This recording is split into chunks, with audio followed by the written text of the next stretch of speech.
Why does Europe seem to unnerve Trump? It's a question that's been tossed around in political circles for some time now. Throughout his presidency, Donald Trump's relationship with Europe was, to put it mildly, turbulent. His stance often appeared ambiguous, an intricate dance of diplomacy and disdain.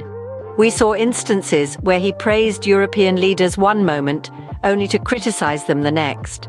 And let's not forget those provocative tweets that often left us scratching our heads. Europe, a continent rich in culture and history, seemed to be a source of discomfort for Trump, a puzzle he struggled to solve. Was it the economic dynamics, the political landscape, or perhaps the deep-rooted cultural differences that rattled him? Or was it a combination of all these factors? These are the questions we aim to explore as we delve deeper into the Trump-Europe conundrum. So, ready to unravel this political mystery? Let's dive into the reasons behind this perplexing question. Trump's relationship with Europe has been a roller coaster ride, to say the least. Throughout his presidency, Donald Trump made waves with his controversial approach towards Europe, a continent that has been a long-standing ally of the United States. His actions and statements about Europe have sparked debates and contentious discussions, both domestically and internationally. One of his most striking criticisms was directed at NATO, the North Atlantic Treaty Organization. Trump consistently voiced his concern over the alliance, arguing that the United States was shouldering an unfair burden. He demanded that other NATO members increase their defense spending, a move that sent ripples of uncertainty across the European continent. Then there were his trade policies. Trump's administration was known for its aggressive stance on trade, and Europe was not exempt. He imposed tariffs on European goods, citing national security concerns, and threatened to impose more. His actions ignited a mini trade war, straining an already tense relationship. Expert opinions on Trump's approach to Europe varied widely. Some lauded his tough stance, arguing that it was high time for Europe to take on more responsibility. Others, however, criticized it as unnecessarily combative and detrimental to decades-long alliances.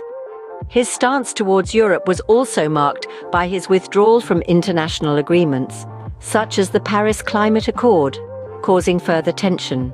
His seemingly isolationist policies were seen by many as a retreat from the United States' role as a global leader, leaving Europe and the rest of the world to question the future of their relationship.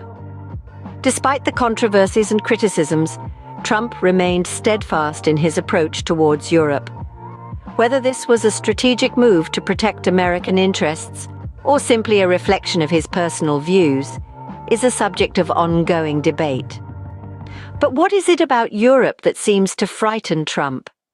As we delve deeper into this question, we'll explore the economic, political, and cultural factors that may have influenced Trump's complex relationship with Europe. Stay tuned as we unravel this intriguing narrative. Firstly, let's consider the economic factors. The economic disparities between the United States and Europe are quite significant and could have played a role in forming Trump's perspective. Europe, with its diverse economies, from powerhouse Germany to the financially struggling Greece, presents a complex picture. On the other hand, the United States, as one of the world's largest economies, has its unique set of strengths and challenges.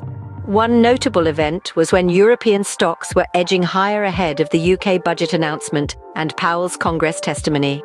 This upward trend might have been seen as a threat or a challenge to the American economy under Trump's administration. It's no secret that competition can sometimes lead to tension. In the world of economics, the balance of power can shift quickly, and the rise of European stocks could have been interpreted as Europe gaining an upper hand. This event was closely watched by financial experts around the globe. Some suggested that this could be a sign of Europe's growing economic strength, potentially causing unease for the then president. Furthermore, consider the influence of Jerome Powell's Congress testimony. As the chairman of the Federal Reserve, Powell's words carry significant weight. His statements about the US economy can have far-reaching impacts, not just domestically, but also in the international arena. Therefore, any comparison between his testimony and the performance of European stocks could have been a contributing factor to the tension. However, it's important to remember that these are only possibilities.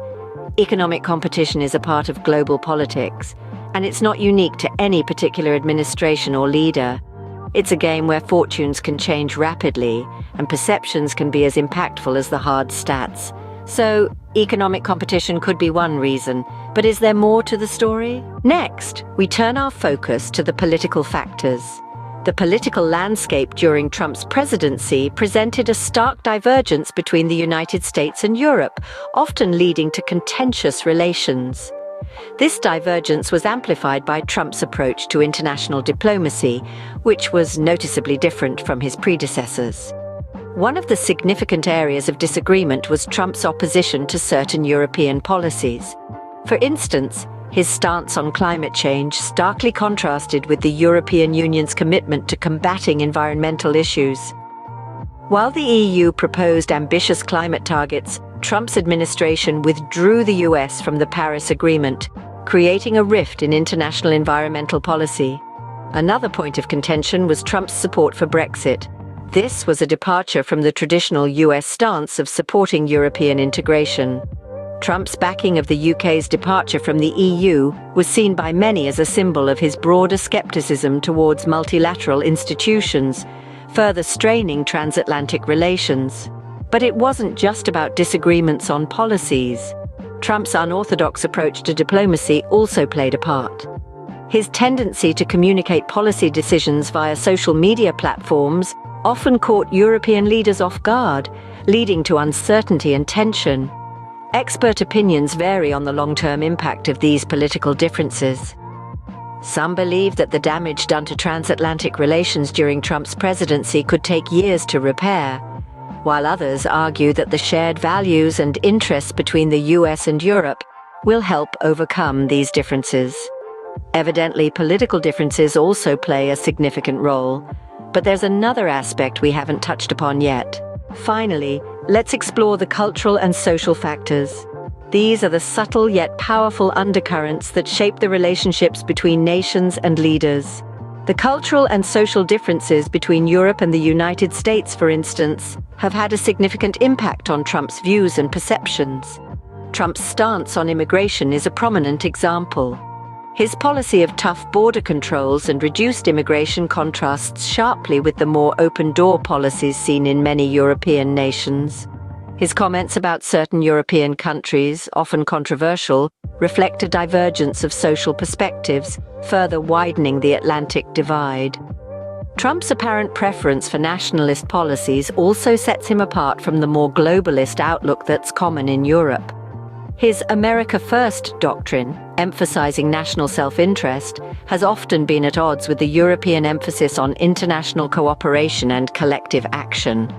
Various experts have weighed in on this matter. Some suggest that Trump's views are a reaction to what he perceives as European complacency, while others argue that they reflect a fundamental misreading of European culture and society. However, let's not forget that cultural and social factors are just one piece of the puzzle. Trump's unease with Europe is not solely a product of cultural discomfort or social divergence. It's also deeply rooted in economic and political concerns. Clearly, a combination of economic, political, and cultural factors seem to have shaped Trump's unease with Europe. So, why does Europe seem to scare Trump? We've covered a lot of ground in this discussion, from the high stakes of economic competition to the stark political differences. We've delved into the cultural disparities that add another layer to this complex puzzle. Europe, with its robust economy, progressive political landscape, and rich cultural diversity, presents a unique challenge to Trump's worldview and approach to foreign relations. We've also touched on how the shifting landscape of global power dynamics further complicates this relationship. As we wrap up our conversation, it's important to remember that these factors are intertwined, each influencing and being influenced by the others. While we may not have a definitive answer, it's clear that a complex mix of factors have contributed to Trump's uneasy relationship with Europe. It's a topic that continues to invite debate and analysis.